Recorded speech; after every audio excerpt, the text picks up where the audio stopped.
Hey everyone, welcome back to Helping Make Sense. Today I'm going to discuss paying off debt versus investing your money and which you should do. Not to jump too far ahead, but the answer for each individual will be it sort of depends on what debts you have and where you are in your wealth building journey. Let's start with understanding how debt works against you as a consumer and as an individual. When you leverage debt, let's say you purchase something on a credit card, technically what is happening is you are borrowing money from the bank to pay for something. Let's say it's a TV that costs $600. The bank in real time is paying for and lending you that $600 so that you can take home that TV or whatever good or service you're interested in getting. Over the course of the next month, that's usually what a credit card billing cycle runs on, it's on you to repay that balance back. You're paying back what you borrowed from the bank, and if you don't, they will charge you interest. Without getting too mathematical about it, what that means is that if you don't pay that amount back in the month or whenever the time period elapses as to when it's due, you will start being charged interest on that $600 that you technically borrowed. So if you don't pay it back in the following month, for whatever reason, you forget, you have other payment obligations, whatever the reason may be, they're going to start to charge you interest on that $600, which compounds over the amount of time that you don't pay it beyond the grace period. Simply put, if you don't make payments on that $600 TV, or again, whatever good or service you choose, you could effectively be paying $650, $675, $750, and more, because when debt and the APR or annual percentage rate that credit card company is charging you, they're making money on you not paying that obligation back. Obligation just being another word for debt. And therefore, they're going to say to you, since you borrowed our money and haven't agreed to our terms to pay this back, we're going to charge you more for borrowing the money that we lent you. And as a result, you could effectively end up paying, and this might sound weird to say, but you might actually end up paying some $800-900 for what was ultimately a $600 TV just because you didn't pay for it in cash in real time. I wanted to break this down because I've heard a lot of people say that, oh, I thought I only had to pay the minimum, because you'll get a statement saying this is your minimum monthly payment on a credit card or any other type of debt or loan. That is the minimum that they require. But I would encourage you to put yourself in the position of the lender, right? The bank or the institution letting you borrow the money. They may want you to pay that lower amount, that minimum monthly payment, because if you pay that and don't pay off the balance, it's compounding in their favor, and you're going to end up paying more money over the life of that loan. So when you see on a statement, minimum monthly required payment, yes, technically that's the required amount, but by not paying off everything completely, you're doing yourself a significant disservice, because that APR, again, that annual percentage rate, or the percentage that the bank is charging you, continues to increase and grow and compound, so that you're paying a lot more for something than you would have had you just paid it off in real time or used cash to pay for it when you bought it in the first place. There are different types of debt. You may have heard the terms good debt and bad debt. It depends who you ask, what financial person or influencer, what their angle is as to what good versus bad debt is. I don't want to focus on classifying them too much, just because everybody's in a very unique situation, and I don't want to speak for somebody pursuing a student loan because they're in medical school versus somebody who takes out a consumer loan for something frivolous or very unnecessary. So the classification is generally not what I'm going to focus on. That said, you should be aware of interest rates when you are leveraging debt.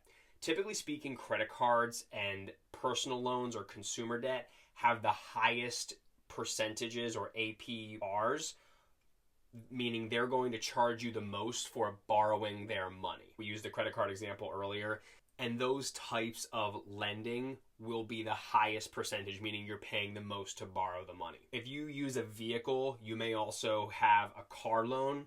That's a little more justifiable for most people because they need a car to get around, to get to their job, to get their kids to school, whatever their situation may be.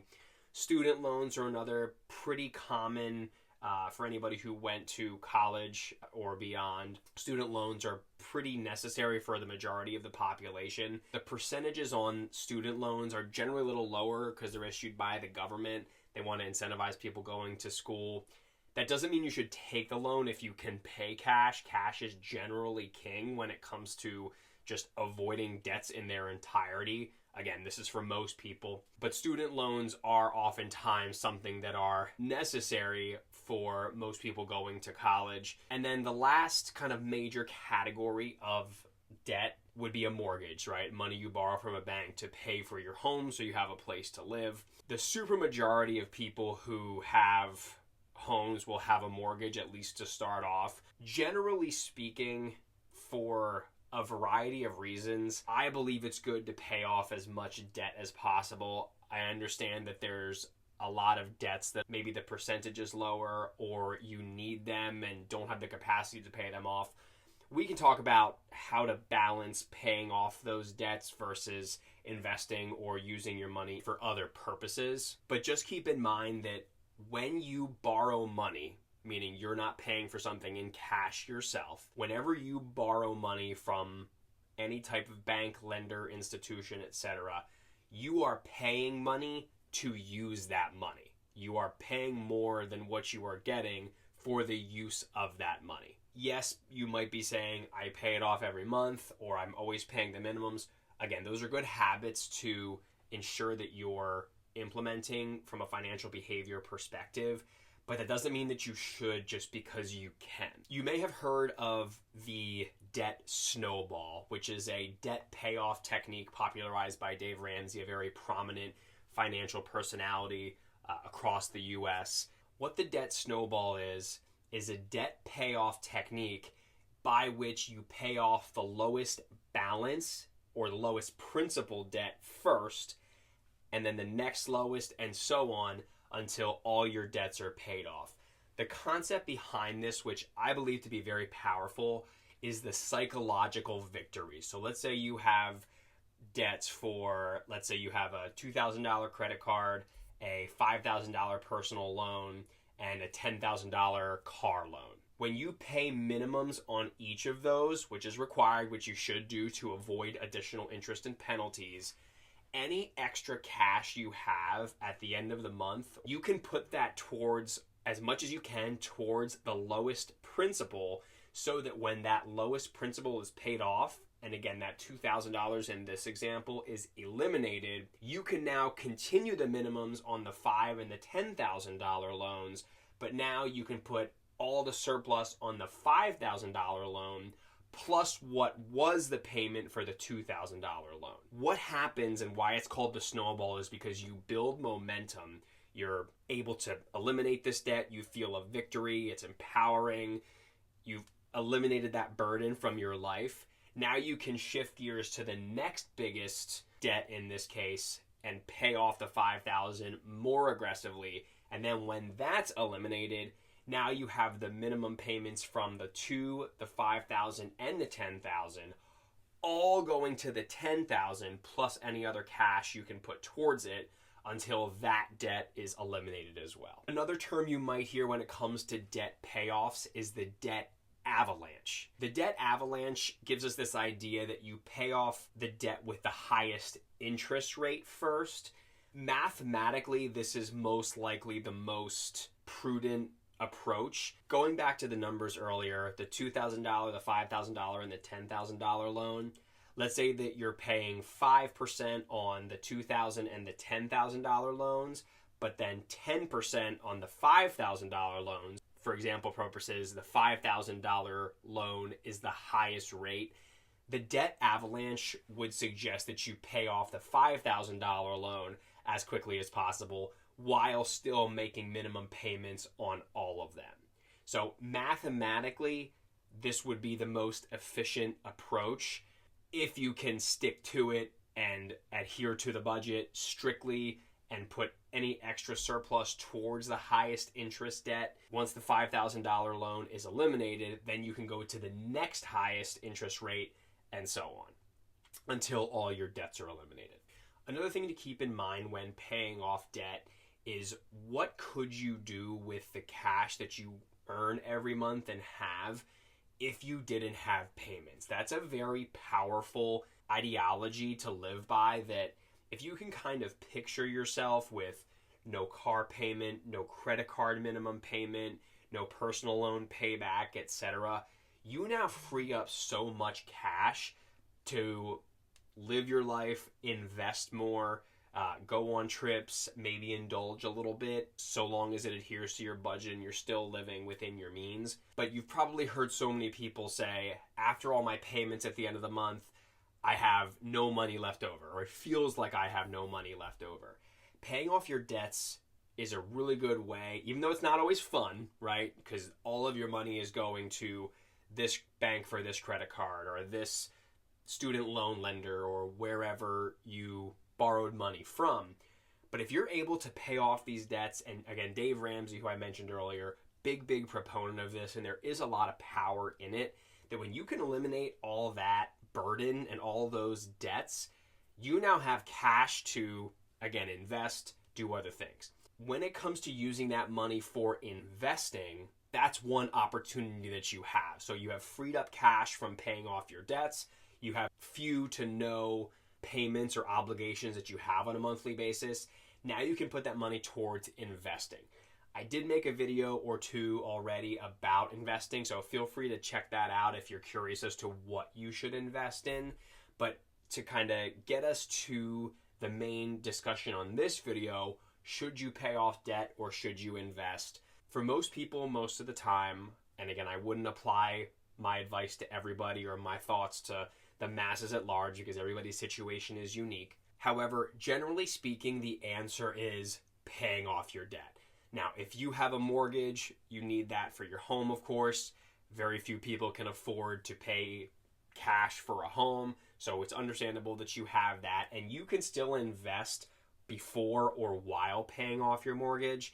Pretty much every other debt, maybe excluding a car loan, you're going to want to eliminate that before investing. If you have a really low APR on a student loan or a car loan, there might be a healthy balance you can strike as far as getting rid of your consumer debt and still investing a little bit while paying down these other loans and debts that you have. But for the most part, you're generally going to want to eliminate as much debt as you can other than your home so that you can maximize your cash flow, use that to invest, and again, build a bright future for yourself using the power of investing. Depending on who you ask as well, a lot of financial professionals and experts will give you a very mathematical, almost nerdy answer. I say that because I like the nerdy answers. As far as, well, if you have a 4% car note and you're making 8% in this investment, you're going to want to lean into the 8% because mathematically you're going to make more here than the money you're paying in interest over here. There is truth to that mathematically, but it doesn't necessarily mean it's the best because it obligates that payment every month for however long the loan is secured for. It's not always optimal from a budget perspective because that money's tied up every month, whereas if you pay cash, you can free it up and do what you would like with it. So the main takeaway here, and again, my recommendation, I'm sure there's going to be people who don't fully agree with this, but when it comes to paying off the debts that you have versus investing, I would highly recommend eliminating all high interest debt ASAP. Things like credit cards, personal loans, pretty much anything greater than 5%, depending on your age, but 5% is kind of a good benchmark. Once you've eliminated all high interest debt, then you can focus on student loans, potentially your car notes, and certainly your mortgage. There's a place where you can perhaps invest a little bit into your employer-sponsored plan or your IRA to maximize your growth potential from an investing standpoint, and then try to eliminate any other debts, including your mortgage, with that balance. When it comes to the balancing of paying off low interest debt versus investing, it's a very nuanced conversation that you would want to have with a coach or a financial advisor to really help you understand what money can do for you in the market versus how long it will take you to pay off a debt, even if it is low interest. Everybody's situation is unique. I don't want to speak to one specific perfect algorithm that will work, but generally speaking, try to eliminate those debts. Eventually, when you can, try to pay off your mortgage if you are a homeowner, so that over time you have a paid for home, you have no obligations to anybody. It's a very freeing, it's a very liberating feeling to say, all the money that comes into me every 2 weeks or every month in the form of my paycheck is mine. And I don't owe anybody anything. So keep that in mind as you're in your wealth building journey and you kind of keep your goals in front of you and know what is the next step. Let me know in the comments if any of this is unclear. Everybody's situation will be unique. I hope that you got something out of this that you can take home and say, okay, this is helping me towards my next step. Let me know in the comments if you have a very specific scenario that you want me to speak to or dissect or help you understand where it makes sense to apply your money. Again, everybody's risk tolerance, everybody's psychology is different and unique, and I want to acknowledge that, but I also don't want to underscore how powerful debt payoff can be when possible. So thanks so much for watching today. Again, let me know in the comments what I can further clarify. Any requests for additional videos, I'll be more than happy to give a look into those and offer out what I can. And hope you have a great day.